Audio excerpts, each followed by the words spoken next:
Hi, I'm Christina. I'm Maya from from Bookworm Dreams. and welcome to a new video. So as you can see, welcome to our November TBR. So this is gonna be quite a small TBR for us, and we are participating in the Big 3 readathon, or the Zodiac readathon. I found this readathon at Rommies Digest. I will link their channel down below with all the info about the readathon, but I have always been fascinated with zodiac signs and everything, so it just was like, oh, this is really cool. Maya does not so much. Neither fascinated nor believes in it. I am very, very indifferent to the whole Yeah. thing, but I find myself in a very interesting reading slum situation and do not feel the urgent need to make a huge TBR. And since this readathon only has 3 prompts, I was like, okay, let's do it. Why not? Yeah. So. And I'm just fascinated by it. I don't necessarily believe in it. I just like, it's always fun. It's fun chart. It's fun charting and stuff. I saw when I had to do my birth chart, right? Yeah. It was like there was whole like, this is what the stars were aligned when you were born, which means that was kind of interesting, but that's cool. General. Yeah. So basically, the readathon revolves around your sun sign, your moon sign, and your rising sun. I will also link down below like website where you can find that out. If you don't know already, and like the girls needed to come up with 36 prompts. I'm just saying that's quite a lot because 12 zodiac signs, 3 like sun, moon, rising. What is it? Signs? Yeah, signs. So like it was a lot, but you get only 3 prompts, so that's cool. And 1 element challenge, which I'll mention later on, like when we're done talking about books. All right. So let's go through the sun signs. So my sun sign is Virgo, and the prompt for this was to combine 2 or more prompts that do not fit your big 3 signs and read a book that matches the prompt. So I picked the prompt for Rising Aries, which features war or aggression. Ooh. And Rising Cancer, read a book entirely at home. So for that I picked Saga by Brian K. Vaughan and Fiona Staples. So Christina lent me her entire collection of these, so all the 8 or 9 books. I don't remember. 9 books, volumes. 9 volumes. So my plan is to read this, and I don't take these anywhere outside of my house unless I brought them here to show them to you. But I'm going to read this at home entirely, so that's the book I picked. So basically in this we follow these 2 couples. Marco and Alana. Yes, they're both from different races, and their races are at war, so that's where the war and aggression comes in. And they have a baby, and now everybody wants to like kill them and stuff, and then stuff happens. I started reading the first volume like a bunch of years ago, and I was like, okay, I'm gonna have to refresh my memory. But yeah, very popular, everybody's reading it, so I'm picking this for this prompt. Okay, so I'm a Gemini, and my prompt was a book you've put off way too long. So here's something I think I bought like 3-4 years ago, I don't know when.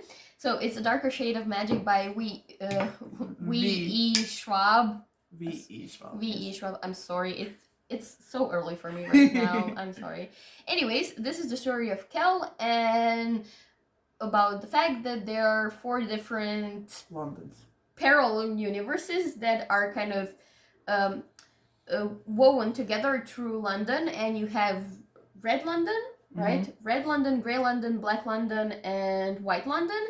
And this is very reminiscent to me, like that plot of something that Neil Gaiman wrote, and I really liked, and I don't know the name of. For the life of me, don't remember what it's called, and I have the book over there, but like. But anyways, I just love the premise of this. I just never picked it up, so hopefully I will this month. So there you go. All right, so my moon sign is Scorpio, and for that I had to read a book with a revenge plot. Now I have 2 options for this. My first option is Dark Dawn by J. Christoph. This is book 3 in the Nevernight trilogy. In the whole trilogy we follow Mia Corvere, and she's going around trying to avenge her family's death, right? So that's the revenge plot.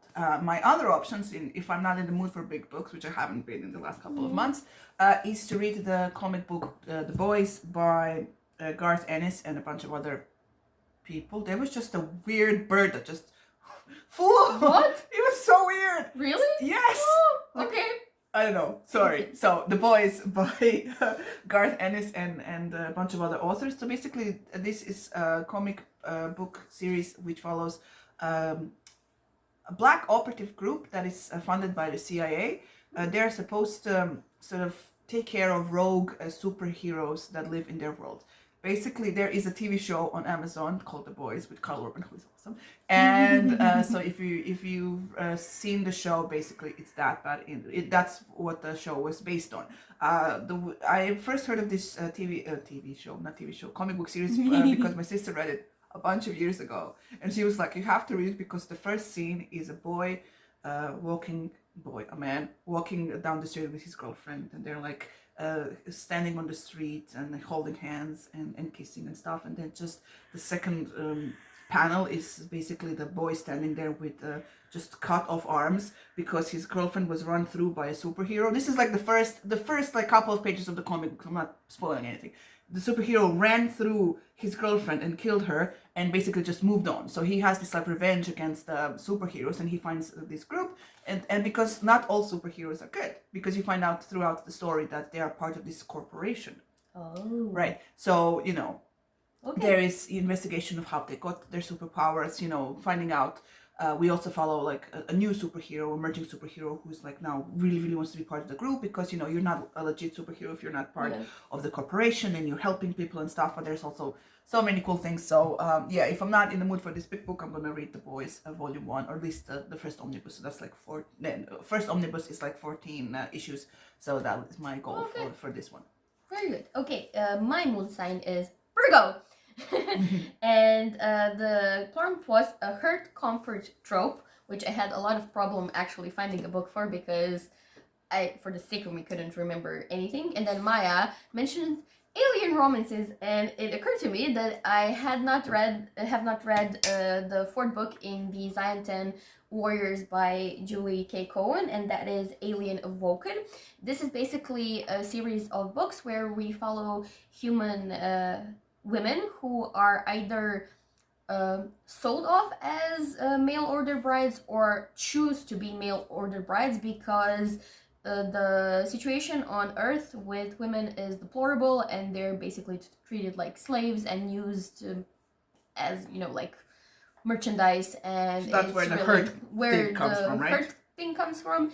And then all of these female characters kind of end up finding this blue hunky alien who comforts them. Like they're all they are alpha, and like they want to impose their will, but all the women, usually because of what they've been through on Earth, are very like self-sufficient and like, oh no you don't. So basically, but they're also very caring and very respectful towards women, and they like care for them very, very much. And like, so this is where the comfort things comes in. And in this book, we actually follow a woman who has escaped Earth with her daughter and Jade, and we have Havok, who is kind of, he has blonde hair, which is like very unusual in their race, because it like, I think it means that he cannot have children or something like that. So like, he's also to a point hurting and needs comfort. And it's about the two of them as they escape Earth because he saves her from Earth. Okay, so one question: why couldn't he have children? Not to. I don't know. Is it like a physical thing, or it's just so he doesn't pass on the blonde hair genes? No, I don't know. Like, You'll tell me. It doesn't say. It just in the first 3 books, it just says that like it's some kind of impairment that he has, and so I assume it's something physical. But yeah. All right. Don't know the details. Okay. My rising sign is Libra, and the prompt for that was to read a book from a top 10 list. So I picked this book that I Do you need a top 10 list? That's so probably on this everyone. Is the Fellowship of the Ring by J.R.R. Tolkien. This is book 1 in the Lord of the Rings trilogy. I had this book on my October TBR because the audiobooks came out with Andy Serkis reading them, and he's awesome. And I just was really looking forward to it, but I couldn't get to it because I was in a slump and I didn't want to like just go through the book like you know, mechanically. I just wanted to enjoy Andy Serkis's performance of this audiobook. So I haven't read it, so I'm putting this on this month's TBR. Basically, The Lord of the Rings has been on any imaginable top 10 list of fantasy books ever. So I didn't find a specific one because I know there's like a bunch of them. But yeah, that's my pick for this prompt. Yeah. So I found a booktuber that I follow, and that is Jean's Bookish Thoughts. I will link her channel down below. And I found her top 10 favorite self-published books. Do you have the same prompt as me?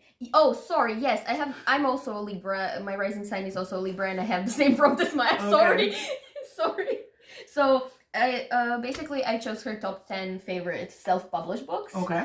And it's actually, I chose a book that's on her like top 10 several lists. Okay. And that is Black Witch Magic by Mila Nix. So this is basically a story about Celine, who is a bookworm and a witch, and she kind of descends from a family of witches, and her grandma was this notorious evil witch that lived in like this small, I think it's a British town, and a paranormal investigator, Aiden, and his best friend Eddie come to this little town to kind of, you know, see what's happening here, and they start to investigate, and you know, Celine and Aiden kind of fall in love and stuff like that, and like she claims it's awesome, and cool. I trust her, so yeah, I'm actually really looking forward to reading this. All right. And like the final thing that like is happening in this readathon is an element challenge. Basically, there are 4 elements in the zodiac. You have earth, fire, water, and air. I'm an air sign. And my prompt is basically, these are all prompts that are not connected to books per se. They're just in general, like do something during November. And for me, I have unplug for a day and swap your screen time for reading time. So I mean, that is a good prompt. Yeah, especially like I know you said you had like bursts of like I just want to watch TV and read nothing, and I have those too, so that this is actually quite a good one. No, I usually I'm like I watch TV and then I like go to sleep, and then I'm like I'm just gonna check like one thing on YouTube, and then you fall into that shorts hole, which is like I guess their version of TikTok, and I'm like scrolling through the shorts, and then it's like 3 hours later I'm like, oh Lord, no. So yeah, my element is Earth. And my prompt is to read in a format you're not used to. So I guess saga fits because I don't usually read comic books. Yeah. But I do read in like ebooks and physical and audiobooks and everything. But I'm picking saga because I guess comic books is not like something I do a lot of. So. Yeah. And that's it for the that's basically it. TBR. Yes. We're supposed to read that Brain on Fire book as well. Oh, that's for December. That's for December? Yeah. Oh, then fine. All right, so that's it for our November TBR. If you are participating in this readathon, please do share your TBRs with us down below. Yes. We want to check them out and see maybe we want to swap something or not. You know? Yeah. Please like, share, subscribe, press the bell button if you want to get notifications whenever we post new videos. Check out the links in the description box, and thank you so much for watching, and we'll see you in the next one. Bye. Bye.